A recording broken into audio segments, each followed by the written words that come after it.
স্বামী তৌফিক নেওয়াজকে শেষ বিদায় দিতে পুলিশের প্রিয়জন ব্যানে সাবেক মন্ত্রী ডক্টর দীপু মনি। নিমিষে যেন হারিয়ে গেছে সকল দাম্ভিকতা আর ক্ষমতার দাপট।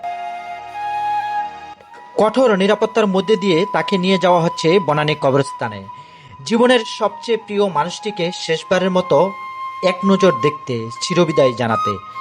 একসময় যিনি ছিলেন শেখ হাসিনা সরকারের অত্যন্ত প্রভাবশালী মন্ত্রী এবং ক্ষমতাসীন দলের পাওয়ারফুল যুগ্ম সাধারণ সম্পাদক, আজ তার চোখে মুখে কেবলই প্রিয়জন হারানো তীব্র হাহাকার। অশ্রু সজল কিন্তু এক অদম্য নির্ভীক দৃষ্টিতে তিনি একটানা তাকিয়ে আছেন স্বামীর লাশবাহী প্রিজিং গাড়িটার দিকে। এই শেষ বিদায়ের ক্ষণে তাকে দেখতে বনানী কবরস্থান এলাকায় ভিড় করেছিলেন অনেকে। এমনকি পরিস্থিতি এড়াতে ছদ্মবেশে উপস্থিত ছিলেন নিষিদ্ধ ঘোষিত আওয়ামী লীগের অনেক নেতাকর্মীরাও।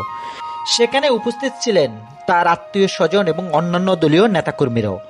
এত লোকের ভিড়ে ও মানুষের চাপ দিশেহারা হয়ে বারবার হাত জোর করে তিনি উপস্থিত সবার কাছে আকুল অনুরোধ করছেন, যাতে অত্যন্ত শেষবারের মতো স্বামীর মুক্তি শান্তিতে দেখতে দেওয়া হয়।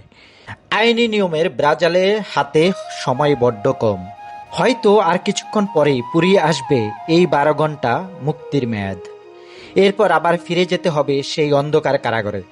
জুলাই গণঅভ্যুত্থানের পর থেকে বেশ কিছু মামলায় কারাভোগ করছেন সাবেক এই শিক্ষামন্ত্রী। গুলশান আজাদ মসজিদ থেকে কলাবাগান, তারপর বনানী কবরস্থান, পুলিশের কঠোর প্রহরের প্রতিটি মুহূর্তে আজ যেন এক করুণ ইতিহাস লিখেছেন।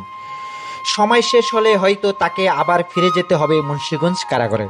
ক্ষমতা, পদপদবী, রাজনীতি সবকিছুর ঊর্ধ্বে দিন শেষে তিনিও একজন স্ত্রী। আর প্রিয়তম স্বামীর শেষ বিদায়ের শেষ অশ্রু সজল মুহূর্তে রাজনৈতিক সব পরিচয়কে ছাপিয়ে সেটাই বড় হয়ে ফুটল তার ব্যতীত চেহারায়।